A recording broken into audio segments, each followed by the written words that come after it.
Chapter number 3 से एक important topic mechanism of enzyme action.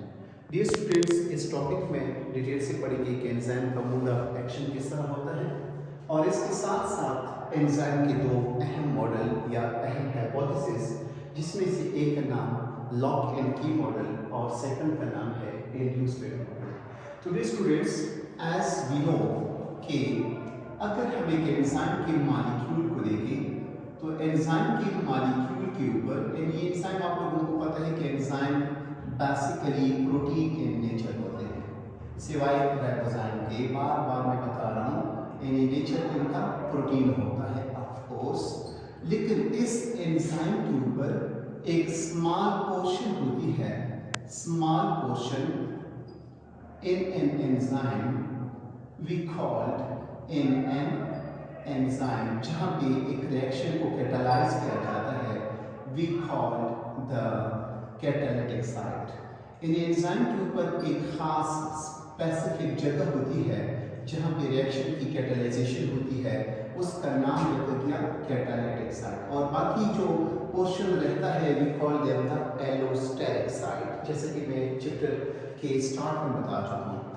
तो डियर स्टूडेंट्स, की जो कैटालिटिक साइट होता है एंजाइम का, यू में से कि this catalytic site is in the form of, यहाँ पे मैं लिखूंगा इट इज, यानी कैटालिटिक साइट को बता रहा हूँ, it is in the form of, ये किस शक्ल में होता है, it is in the form of small depressions, यानी या पॉकेट्स, एक पॉकेट्स की शक्ल में हो सकता है, और यू में से डिप्रेशंस की शक्ल में, जो अंदर की तरफ गहरी जगह होती है उनको हम डिप्रेशंस का नाम देते हैं। तो पॉकेट्स की शक्ल में या डिप्रेशंस की शक्ल में होते हैं। कहाँ पे होते हैं?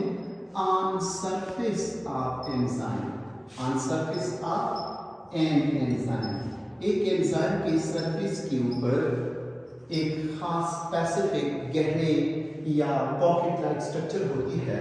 इन स्ट्रक्चर्स को हम नाम देते हैं कैटालिटिक साइट का, और यू में से कि जहाँ पे सबस्ट्रेट अटैच होता है तो नाम दिया जाता है एक्टिव साइट, लेकिन जब रिएक्शन को कैटालाइज करता है तो फिर यही एक्टिव साइट बनता है कैटालिटिक साइट, जहाँ पे एक रिएक्शन की कैटालाइजेशन होती है। ये स्टूडेंट्स, एक एंजाइम की मोड ऑफ एक्शन को गौर से देखें। सबसे पहले यहाँ पे मैं लिखूंगा कि हमारे पास सेल के अंदर, या इवन के सेलुलर एंड इंट्रासेलुलर एंजाइम हो तो सेल के अंदर, अगर एक्स्ट्रा सेलुलर एंजाइम हो तो सेल से बाहर, तो एंजाइम अपने एक्टिव साइट में, यहाँ पे आप लोग लिख सकते हैं कि एंजाइम का कौन सा साइट, यानी एक्टिव साइट। तो एंजाइम के एक्टिव साइट में अटैच होगा क्या, यू में से द सबस्ट्रेट। तो एंजाइम का मोड ऑफ एक्शन कुछ इस तरह होता है कि एंजाइम पहले एक्टिव साइट में सबस्ट्रेट को अटैच करेगा। जब सबस्ट्रेट को अटैच किया जाए तो रिजल्ट में बनेगा द एंजाइम सबस्ट्रेट कॉम्प्लेक्स, जो एक टेम्पररी मॉलिक्यूल है, परमानेंटली है, एंजाइम सबस्ट्रेट बनेगा। दोबारा से देखिए स्टूडेंट्स, एंजाइम के एक्टिव साइट में सबस्ट्रेट अटैच होगा। सबस्ट्रेट वो केमिकल सब्सटेंस है जिसके एंजाइम काम करता हो, तो बनेगा क्या, एंजाइम सबस्ट्रेट कॉम्प्लेक्स। अभी जो एंजाइम सबस्ट्रेट कॉम्प्लेक्स बना, क्या होगा आगे, एक एंजाइम सबस्ट्रेट से प्रोडक्ट बनाएगा, और यहाँ पे मैं लिखूंगा कि एंजाइम सबस्ट्रेट जो होगा एक कन्वर्ट होगा एंजाइम प्रोडक्ट कॉम्प्लेक्स में। ये अक्सर बुक में नहीं दिया जाता, लेकिन यहाँ पे नोट कर लें कि एंजाइम सबस्ट्रेट कॉम्प्लेक्स से बनेगा एंजाइम प्रोडक्ट कॉम्प्लेक्स, और एंजाइम प्रोडक्ट कॉम्प्लेक्स से प्रोडक्ट रिलीज होगा। ऑफ कोर्स प्रोडक्ट, यानी एक सबस्ट्रेट को कैटालाइज करेगा, और इसके साथ साथ एंजाइम भी आजाद होके, अगर न्यू सबस्ट्रेट अवेलेबल हो, न्यू सबस्ट्रेट अवेलेबल हो तो रिएक्शन को दोबारा कैटालाइज करेगा। तो सेम इज दैट, सबसे पहले एंजाइम की एक्टिव साइट में सबस्ट्रेट अटैच होगा तो बनेगा एंजाइम सबस्ट्रेट कॉम्प्लेक्स, और यहाँ पे नेक्स्ट एक एंजाइम सबस्ट्रेट कॉम्प्लेक्स इसकी कैटालिटिक साइट में सबस्ट्रेट से बनेगा प्रोडक्ट, लेकिन फिलहाल रिलीज नहीं करेगा। इब्तिदाई मराहिल में we call them the enzyme product complex. Enzyme product complex के बाद प्रोडक्ट को रिलीज करेगा, और एंजाइम भी आजाद होकर नेक्स्ट रिएक्शन के लिए अवेलेबल होगा। तो this is the mode of reaction. आते हैं डायग्राम की तरफ। सपोज स्टूडेंट्स नोट कर लें, suppose this is an enzyme, a मैंने जो ड्रॉ किया, suppose this is enzyme, a मैंने एक एंजाइम को ड्रॉ किया, और यहाँ पे आप गौर कर लें, ये जो आप लोगों को रेड कलर का नजर आ रहा है, ये दो मैंने यहाँ पे किसको ड्रॉ किया सर, शाबाश, यानी सबस्ट्रेट हो गए, दीज आर सबस्ट्रेट। सबसे पहले क्या होगा, एंजाइम जो मैंने यहाँ पे ड्रॉ किया है, इस एंजाइम के एक्टिव साइट में सबसे पहले ये सबस्ट्रेट अटैच होंगे। यहाँ पे ये जो मैंने अटैच किया रेड कलर का, दिस इज द सबस्ट्रेट और this is the second substrate. Substrate दो भी हो सकते हैं या सबस्ट्रेट एक भी हो सकता है, डिपेंड करता है रिएक्शन पे। और ये जो बना, ये मैंने बनाया था किसको, एंजाइम को, अटैच हो गए कौन, substrate, we call them the enzyme substrate complex. अब क्या होगा, ये जो सबस्ट्रेट मिले थे, ये जो ट्रायंगुलर शेप का मैंने ड्रॉ किया था ये, और सेकंड जो मैंने यहाँ पे ड्रॉ किया है शाबाश, ए वाला, ये तकरीबन सेमी सर्कल या हाफ सर्कल का, इनका आपस में बॉन्ड बनेगा, मिलकर रिएक्शन को कैटालाइज किया, तो यू में से कि क्या बना, प्रोडक्ट बना, और प्रोडक्ट बनने के बाद ये जो एंजाइम होगा दोबारा से रिलीज होकर रिएक्शन के लिए अवेलेबल होगा। तो इस शक्ल में एंजाइम मोड ऑफ एक्शन इनका होता है या रिएक्शन इस तरीके से परफॉर्म किया जाता है। डियर स्टूडेंट्स, एंजाइम की मोड ऑफ एक्शन और यूनिसी मैकेनिज्म ऑफ एंजाइम एक्शन को एक्सप्लेन करने के लिए हमारे पास दो मॉडल हैं, जिसमें से पहला एक मॉडल लॉक एंड की और second is the induce fit model. Dear student, the scientist belong to Germany, यानी जर्मन से बिलोंग करने वाला साइंटिस्ट, जिसका नाम है द एमिल फिशर। ये जो साइंटिस्ट एमिल फिशर है, इसने डेट 1890 में, कुछ बुक्स में आप लोगों को 1894 मिलेगा। डियर स्टूडेंट्स, ये डेट अपनी बुक का देखें, जो आप लोगों के बुक में मेंशन है, उस डेट को आप लोग मेंशन कर लें एमसीक्यूज पॉइंट ऑफ व्यू से। एमडीकैट या एमडीसी या ईटा के अगर एमसीक्यूज में आ जाए, अपनी बुक का हवाला दें। तो 1890 या 1894 में the scientist named Emil Fischer ने एक मॉडल प्रपोज किया, यानी प्रपोज्ड द मॉडल या दिस मॉडल। ये जो मैंने ऊपर लिखा है, we call the lock and key model, ये मॉडल प्रपोज किया किसने, एमिल फिशर ने। Dear students, according to this model, इस मॉडल में क्या कहा गया है, नोट कर लें। अकॉर्डिंग टू दिस मॉडल, हर एक मॉडल के अपने कुछ या हाइपोथेसिस के थ्रू इनके कुछ पॉइंट्स हैं। तो अकॉर्डिंग टू दिस मॉडल, इस मॉडल के हवाले से अगर हम देखें, ये जो एंजाइम का एक्टिव साइट होता है, the active site of an enzyme, the active site of an enzyme. अगर हम एक एंजाइम का एक्टिव साइट देखें, तो एक्टिव साइट एंजाइम का एमिल फिशर कहता है कि the active site of the enzyme is rigid, not only rigid, बल्कि हम लिख सकते हैं कि non elastic, according to the scientist name Emil Fischer. And आगे एक पॉइंट ऐड करेंगे, कैन नॉट बी मॉडिफाइड, और मॉडिफाइड नहीं होता, यानी इसमें कोई चीज नहीं आ सकता। डियर स्टूडेंट्स, मैं सिंपल कुछ यूं कहूंगा कि एंजाइम का जो एक्टिव साइट है, एंजाइम का जो एक्टिव साइट है, एंजाइम का एक्टिव साइट जहां पे एक सबस्ट्रेट को अटैच करता है, तो according to this model enzyme का active site rigid, non elastic, can not be modified. यानी मैं कुछ यूं लिखूंगा कि before comma during and after reaction, यानी जब एक एंजाइम रिएक्शन परफॉर्म करता है तो उससे पहले इसका एक्टिव साइट, या ड्यूरिंग द रिएक्शन, या after the reaction, after the reaction no change, यानी इसमें कोई चेंज नहीं आता, कांस्टेंट रहता है according to this model. Dear student, जैसे कि आप लोग जानते हैं, इस मॉडल के तहत साइंटिस्ट कहता है as a specific lock can be open by a specific key, can be opened by a specific key, जैसे कि एक खास ताले को एक खास चाबी ही खोल देती है, same like enzyme also can perform its function. यहाँ भी मैं सिंपल लिखूंगा सेम एंजाइम डू, यानी जिस तरीके से एक खास चाबी से एक खास ताला खोलता है। ये स्टूडेंट्स गौर से देखिए, ये मेरे पास एक लॉक है, इस लॉक को अगर मुझे खोलना है तो इसके खोलने के लिए खास किस्म की चाबी चाहिए। अगर आप गौर से देखें, एक खास चाबी एक खास ताले के अंदर फिट होके इसको क्या करता है, खोल देता है। डियर स्टूडेंट्स नोट कर लें, लॉक एंड की मॉडल के तहत हमारे पास एक है लॉक और एक है की। इस मॉडल में अगर हम गौर करें, हमारे पास एक है एंजाइम और दूसरा है substrate.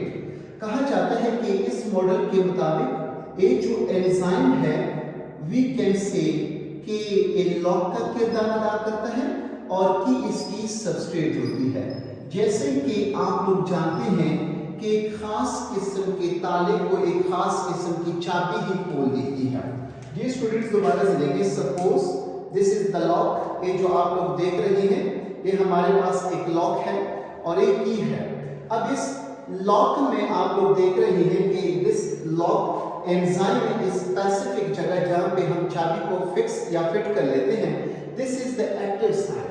According to this model, एक जो एंजाइम का एक्टिव साइड में यहाँ से आप लोगों को लॉक से बतौर मिसाल बता रहा हूँ, ये रिजिड है, नॉन इलास्टिक है और इसमें चेंज नहीं आता, यानी इसकी खास चाबी ही इसके अंदर फिट आ सकती है, किसी दूसरी लॉक की चाबी यहाँ पे फिट नहीं आ सकती। और फिट होने के बाद इस सबस्ट्रेट का काम क्या है, सॉरी एंजाइम का, कि यहाँ पे जब फिट आती है तो इसको क्या करती है, यू में से एक खास चाबी के जरिए खास लॉक बोलता है, तो यू में से कि एक खास एंजाइम के जरिए सबस्ट्रेट को कैटालाइज किया जाता है। ये स्टूडेंट्स अगर आप लोग यहाँ पे डायग्राम की तरफ आना चाहें, suppose this is the specific, एक मैंने किसको ड्रॉ किया, एंजाइम को, और यहाँ पे नोट कर लें कि इस एंजाइम के साथ मैं नेक्स्ट जो ड्रॉ करने जा रहा हूँ, दिस इज द सबस्ट्रेट, इसका एक स्पेसिफिक सबस्ट्रेट है। और ये मॉडल इंतहाई अहम पॉइंट आप इसे नोट कर लें कि एंजाइम की स्पेसिफिसिटी को भी शो करती है।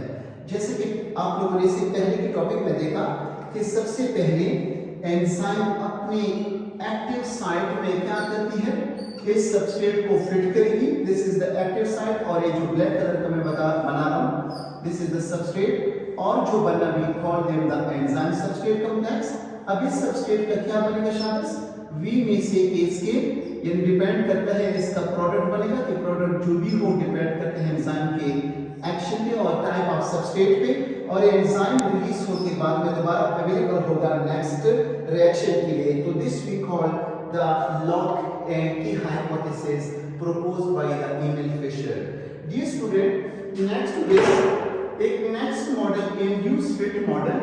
According to this model, सबसे पहले देखिए कि एक साइंटिस्ट है, we call them the Daniel Koshland.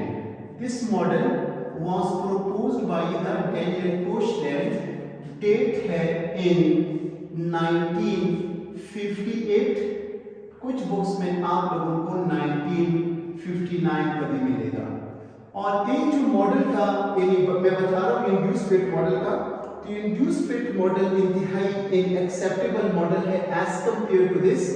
According to this model, जैसे कि आप लोग देख रहे हैं कि इससे पहले का मॉडल जो मैंने एक्सप्लेन किया, उसमें आप लोगों ने देखा कि उसमें एंजाइम का एक्टिव साइड जो है वो क्या था, एंजाइम का एक्टिव साइट रिजिड था। यहाँ पे कहा जाता है कि एंजाइम का active site not too rigid, rigid होता है लेकिन इतना ज्यादा सख्त मिजाज का नहीं होता, मीठे इतना रिजिड नहीं होता, और इसके साथ साथ लिटिल इलास्टिसिटी भी शो करता है एंड कैन बी मॉडिफाइड, और during reaction can be modified. इसमें यानी यू में से स्लाइटली यानी लिटिल चेंज इसमें आ सकता है जब इसका रिएक्शन का टाइम हो, कैटालिटिक एक्टिविटी परफॉर्म करना हो इसको। स्टूडेंट्स नोट कर लें, यहाँ पे मैं कुछ मिसाल यू दूंगा कहूँगा जब हम किसी से हाथ मिला रहे हैं तो अपने हाथ को हम सीधे इस शक्ल में नहीं ले जाते, बल्कि हम अपने हाथ में स्लाइड चेंज को ले आते हैं।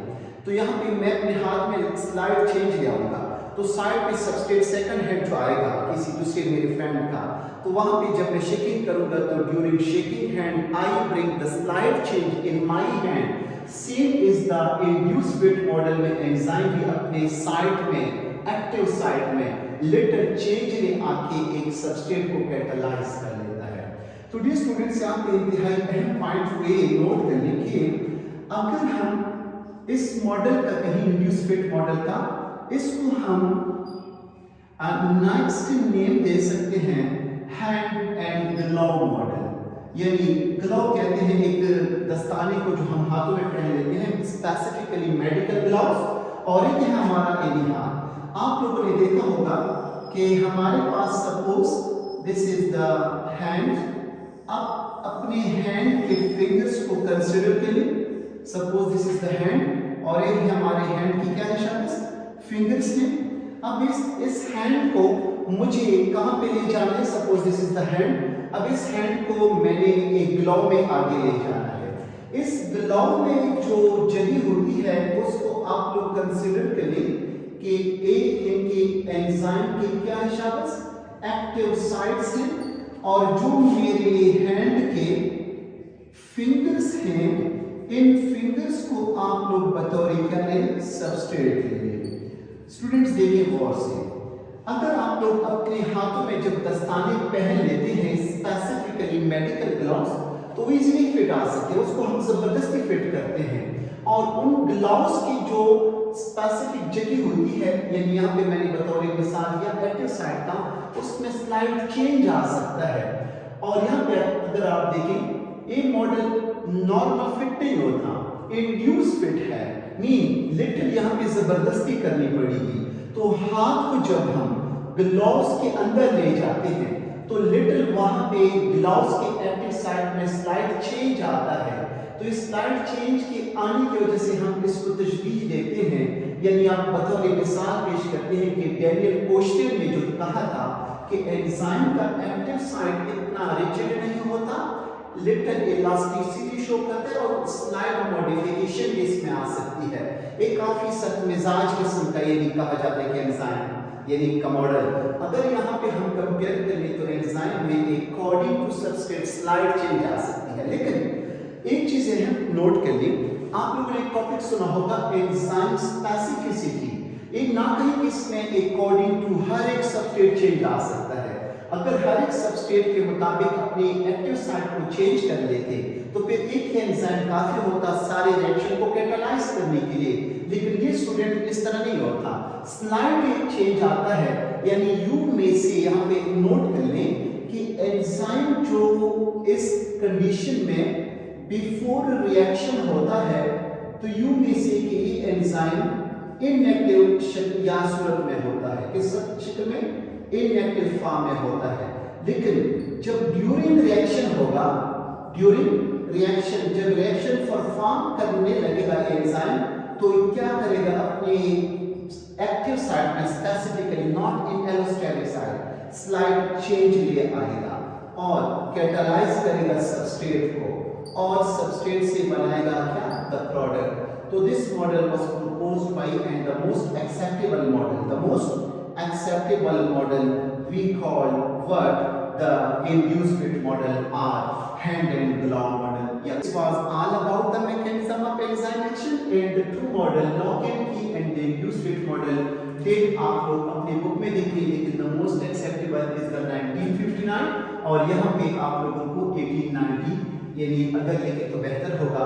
आप लोग अपने बुक में भी देखें, अगर 1890 है तो 1890 मेंशन कर लें, अगर 1894 है यहाँ पे भी, अगर 1958 है या 1959 है तो आप लोग अकॉर्डिंग टू अपनी बुक ये डेट याद कर लें। अगर पेपर में एमसीक्यूज में आ जाए तो इसकी डेट को मेंशन कर लें।